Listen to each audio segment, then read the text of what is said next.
नमस्कार बच्चों, lucky education में आपका फिर से स्वागत है। जैसा कि हमने कल ही पढ़ा था कि हम कल से क्लास 10th स्टार्ट करने जा रहे हैं, तो हम क्लास 10th की संस्कृत का सिलेबस स्टार्ट करने से पहले हमें क्लास 10th के पाठ्यक्रम के बारे में पूरी जानकारी होनी चाहिए। तो देखिए बच्चों, सबसे पहले पाठ्यक्रम के अंतर्गत पढ़ने से पहले हमें ये चीज़ पता होनी चाहिए कि हमारा जो पेपर होता है वो 100 मार्क्स का होता है, यानी कि 100 नंबर का होता है, जिसमें कि 20 नंबर तो सत्रांक जाता है, स्कूल से जाते हैं, और 80 नंबर का पेपर होता है।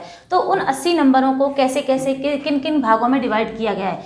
इस संस्कृत को पूरा जो पाठ्यक्रम है उसको 4 भागों में बांटा गया है। सबसे पहला है पठित अवबोधनम, दूसरा है अपठित अवबोधनम, और तीसरा है व्याकरण, और चौथा है हमारा रचनात्मक कार्य। तो इस प्रकार से ये 4 टॉपिक हैं और इन चारों को ही अलग अलग भागों में बांट दिया गया है। जो हमारा पठित अवबोधन यानी कि इसमें स्पंदना नाम की एक पाठ्य पुस्तक है, वो हमारी टोटल बुक 27 मार्क्स की आती है, यानी कि 27 नंबर की आती है, जिसमें कि सबसे पहले पाठ्य पुस्तक के पाठ्य पुस्तक से गद्यांश आते हैं, 2 पैराग्राफ आते हैं। उन दोनों पैराग्राफों में से किसी एक पैराग्राफ की हमें हिंदी भाषा में व्याख्या करनी होती है, जो कि 5 नंबर की होती है।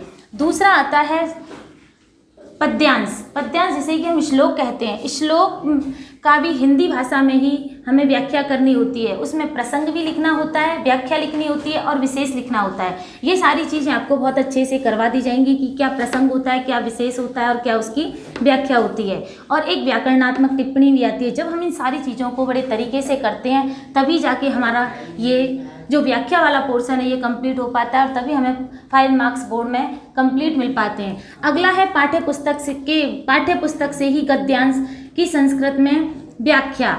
तो पाठ्य पुस्तक में से जो पद्य जो श्लोक होते हैं उसमें भी 2 श्लोक आते हैं। उन दोनों श्लोकों में से किसी एक श्लोक की हमें संस्कृत में व्याख्या करनी होती है। तो वो जो 2 श्लोक हैं उसमें से एक की व्याख्या संस्कृत में करनी होती है। इसमें भी यही चलता है कि पहले संस्कृत में प्रसंग बताना होता है और उसके बाद में उस संस्कृत की उसकी व्याख्या, और फिर नीचे वही ग्रामेटिकल उसके टॉपिक लिखने होते हैं। चौथा टॉपिक है नाट्यांश की संस्कृत में व्याख्या। हमारी पूरी बुक में केवल 3 ही नाट्यांश हैं। उन 3 नाट्यांशों में से 2 हमारे पेपर में आते हैं, जिनमें से हमें किसी एक की संस्कृत में व्याख्या करनी होती है। बड़ा ही ईजी होता है, लगता थोड़ा टफ है कि संस्कृत की व्याख्या कैसे करें कैसे नहीं करें, लेकिन जब करने लगते हैं तो संस्कृत की व्याख्या हिंदी व्याख्या से भी सरल होती है। पाठ्य पुस्तक में से ही प्रश्नोत्तर आते हैं, यानी कि इसमें आते हैं 8 क्वेश्चन। 8 क्वेश्चनों में से हमें केवल 6 करने होते हैं, जो हाफ मार्क्स के होते हैं। फिर प्रश्न निर्माण आता है। ये प्रश्न निर्माण भी इसमें 4 क्वेश्चन होते हैं, जिनको कि पूरा एक आंसर दिया हुआ होता है और हमें उसके आधार पर प्रश्न निर्माण करना होता है। इसके लिए हमें शब्द रूपों का, यानी कि जितने भी सर्वनाम शब्द रूप हैं, संज्ञा शब्द रूप हैं, ये हमें अच्छे से आने चाहिए, तभी हम प्रश्न निर्माण में सफलता हासिल कर पाते हैं। उसके बाद आते हैं 2 श्लोक। ये 2 श्लोकों का ध्यान में रखना बड़ा आवश्यक है, क्योंकि देखिए 2 श्लोक तो यहाँ आ गए और 2 श्लोक ये आ गए। 2 हिंदी व्याख्या के लिए आए और 2 संस्कृत व्याख्या के लिए आए। एग्जामिनर साफ साफ कह देता है कि 2 श्लोक वो ही लिखने हैं जो कि इस प्रश्न पत्र में ना हो, तो हमें वो 2 श्लोक लिखने हैं। यदि आपने प्रश्न पत्र वाले ही 2 श्लोकों में से कोई एक भी श्लोक लिख दिया तो आपके मार्क्स कट जाते हैं। अगला टॉपिक है अपठित अवबोधनम, जो कि आप पढ़ते हो अपठित गद्यांश। अपठित गद्यांश की जो सीमा होती है, शब्द सीमा 80 से लेके 100 शब्दों में होता है, जो कि 10 नंबर का होता है। इसमें सबसे पहला क्वेश्चन होता है शीर्षक प्रदान। सबसे पहले उस अपठित गद्यांश का शीर्षक देना होता है हमें।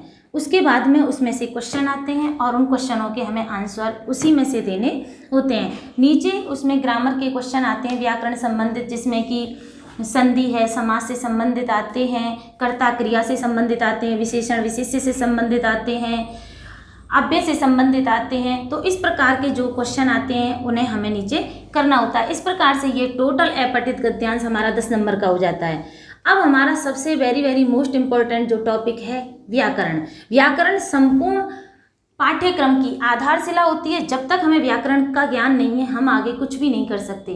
जब व्याकरण आती है तो हम उसके आधार पर तो पाठ का अनुवाद कर सकते हैं, व्याख्या कर सकते हैं, उसके बाद प्रश्न निर्माण भी कर सकते हैं और प्रश्नों का आंसर भी ढंग से दे सकते हैं। तो इसलिए हमें व्याकरण का पूरा ज्ञान होना चाहिए। इसमें सबसे पहला टॉपिक है संधि। तो देखिए संधि में ये जो संधियाँ हैं 4 मार्क्स की दी हुई हैं। 4 मार्क्स की संधियों में संधि विच्छेद दिए हुए शब्द आते हैं 2, जिनका कि हमें संधि युक्त पद बनाना होता है। जैसे कि मान के चलो विद्या प्लस आलय, तो इसका हमें संधि युक्त पद बनाना पड़ेगा विद्यालय, और संधि का नाम भी लिखना पड़ेगा कि ये संधि है कौन सी, दीर्घ संधि। इस तरीके से हमें इसका 1 मार्क्स कंप्लीट मिल जाता है, ज़्यादा कुछ करने की ज़रूरत नहीं पड़ती इसमें।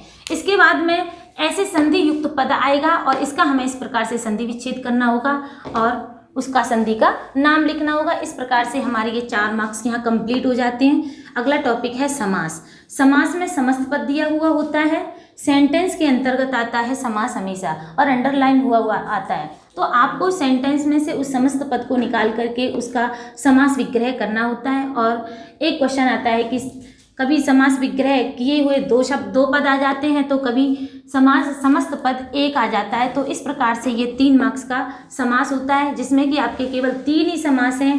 पहला है अव्ययी भाव और कर्मधारय और द्वंद्व। इससे जो 3 इससे पहले के समास हैं वो आपने 9th क्लास में पढ़ ली, लेकिन 10th क्लास में उनमें से कुछ नहीं आता है।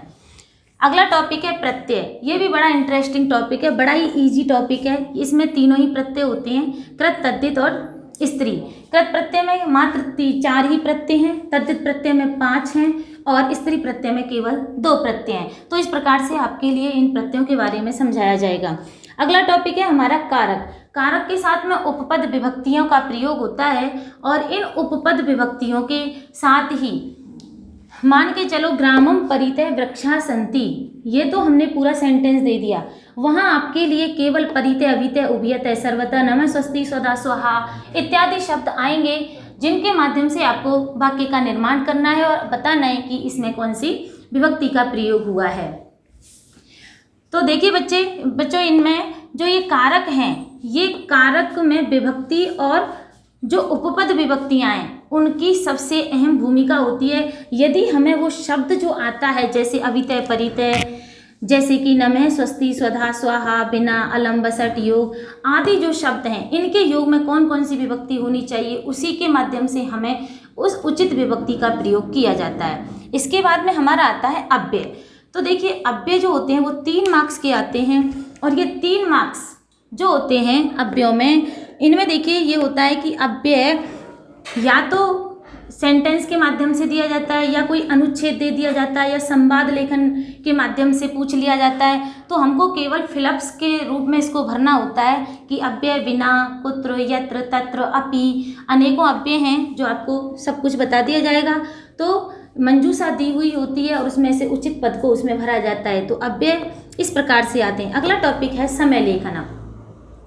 तो देखिए समय लेखनम जो होता है उसमें आपके लिए घड़ी बनी हुई आएगी, और उसमें जो घड़ी में समय इंगित किया हुआ होगा कि इसमें से आपको देख करके इसे संस्कृत भाषा में लिखना है।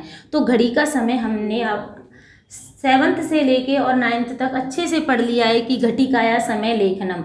तो ये भी बड़ा ही इजी टॉपिक है। अगला टॉपिक है हमारा वाच्य परिवर्तन। ये केवल लट लकार में ही आता है वाच्य परिवर्तन। जो आपने इंग्लिश में वॉइस पढ़ते हो वही आप संस्कृत में भी वाच्य पढ़ते हो, लेकिन इंग्लिश में 2 ही होते हैं, एक्टिव पैसिव। यहाँ पर 3 होते हैं, कर्तृवाच्य, कर्मवाच्य और भाववाच्य। लेकिन सेम सी ही चीज़ें होती हैं, उसमें भी थर्ड पर्सन तृतीय विभक्ति, इसमें तृतीय विभक्ति का प्रयोग होता है, ऐसे ही उसमें भी तृतीय विभक्ति का ही प्रयोग होता है। तो देखिए बच्चों ये जो वाच्य परिवर्तन है केवल हमें लट लकार में करना होता है, बहुत इजी है। लेकिन इसके लिए हमें शब्द रूपों का और धातु रूपों का और लकारों का आना बहुत ज़रूरी है। जब तक हमें शब्द रूप धातु रूप नहीं आएंगे तब तक हम वाच्य परिवर्तन सही प्रकार से नहीं कर सकते। सबसे लास्ट टॉपिक है अशुद्धि संशोधन, जो कि 2 मार्क्स का तो आता है, लेकिन इसमें सारी ग्रामर टिकी हुई होती है जो आप लोगों ने अब तक 6 से लेके और 9th तक क्या क्या आपने सीखा। तो देखिए इसमें शब्द रूप आते हैं, धातु रूप आते हैं, लकार, पुरुष, वचन, लिंग, विभक्ति इन सब का प्रयोग आना चाहिए, तभी आपको ये अशुद्धि संशोधन आप कर पाओगे। क्योंकि देखिए सबसे मेन चीज़ होती है वचन कितने होते हैं, पुरुष कितने होते हैं, लिंग कितने होते हैं, विभक्तियाँ किस प्रकार से लगाई जाती हैं, तो ये सारी चीज़ें, और हमें पांचों लकारों का भी ज्ञान होना चाहिए। संस्कृत भाषा में वैसे 10 लकार होते हैं, लेकिन आपके कोर्स में केवल 5 ही लकार हैं। उन पांचों लकारों के धातु रूप आपको भली प्रकार से आने चाहिए, तभी आप अशुद्धि संशोधन कर सकते हो। इसमें जो अशुद्धि संशोधन आता है क्रिया संबंधी, लकार संबंधी, कर्ता संबंधी, इस प्रकार के अशुद्धि संशोधन आते हैं। लास्ट हमारा रहता है रचनात्मक कार्य। तो देखिए बच्चों, रचनात्मक कार्य हमारा होता है 18 नंबर का। इन 18 नंबरों को देखिए कैसे डिवाइड किया है। औपचारिक पत्र यानी कि प्रार्थना पत्र, और दूसरा है अनौपचारिक पत्र या किसी के लिए कोई पत्र भेजना। तो ये जो पत्र हैं दोनों, ये अथवा में आते हैं और 4 मार्क्स के आते हैं। दूसरा है संवाद लेखन, जिसमें कि औपचारिक पत्र तो लिखा हुआ नहीं आता, लेकिन अनौपचारिक जो पत्र है वो पूरा पूरा लिखा हुआ आता है, मंजूषा दी हुई होती है और खाली स्थान छोड़ दिए जाते हैं। तो आपको वो पूरा ही अनौपचारिक पत्र अपनी नोटबुक में दोबारा से लिखना होता है और अंडरलाइन करते हुए सही सही उनको खाली स्थानों की पूर्ति करते हुए लिखना पड़ता है। अगला आता है संवाद लेखन। 2 व्यक्तियों के मध्य संवाद, वार्तालाप को संवाद लेखन कहते हैं। तो ये जो संवाद लेखन है, इसमें ये भी पूरा की पूरा लिखा हुआ आता है, केवल खाली स्थान छोड़ दिए जाते हैं और मंजूषा दी हुई होती है। उस मंजूषा के आधार पर हमें सही पद भर करके पूरा संवाद लेखन हमें अपनी नोटबुक में लिखना होता है। अगला आता है चित्राधारित वर्णन। एक चित्र या पिक्चर दे दी जाती है पेपर में, और उस पिक्चर को देखते हुए हमें 6 सेंटेंस लिखने होते हैं संस्कृत भाषा में। ये लिखना भी तभी सीख सकते हैं जब बच्चे को अशुद्धि संशोधन करना आता है। क्रिया, कर्ता, पुरुष, वचन, लिंग, विभक्ति आदि का ज्ञान होगा, तभी ये चित्राधारित वर्णन में आप कोई भी 6 लाइनें फटाफट से सेंटेंस बना करके लिख दोगे। कथा क्रम संयोजन।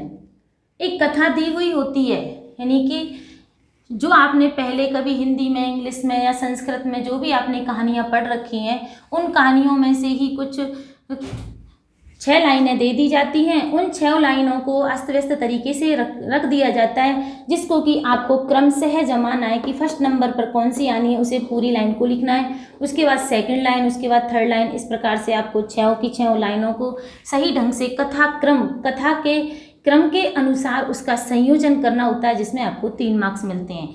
इसके बाद आपके लिए सेंटेंस हिंदी में दिए हुए होते हैं, उनका संस्कृत में अनुवाद करने के लिए आते हैं, और संस्कृत के शब्दों का, संस्कृत के वाक्यों का हिंदी में अनुवाद करने के लिए आता है। तो ये देखिए बच्चों, हमारा ये संस्कृत का हमारा पाठ्यक्रम है, जो कि 80 नंबर को हमने आपको बता दिया है कि किस किस तरीके से ये आता है। तो इसके पश्चात अब हम देखिए पाठ्यक्रम के पश्चात अब हम सबसे पहले जो टॉपिक शुरू करेंगे वो हमारा है व्याकरण। व्याकरण क्योंकि हमारी 25 नंबर की है, और इस व्याकरण के ही आधार पर हम संपूर्ण सिलेबस का ज्ञान प्राप्त करेंगे। तो व्याकरण का हमारा पहला टॉपिक है संधि। तो प्रिय स्टूडेंटों, ये हम संधि कल से स्टार्ट करेंगे। अगला टॉपिक होगा हमारा संधि। सो धन्यवाद।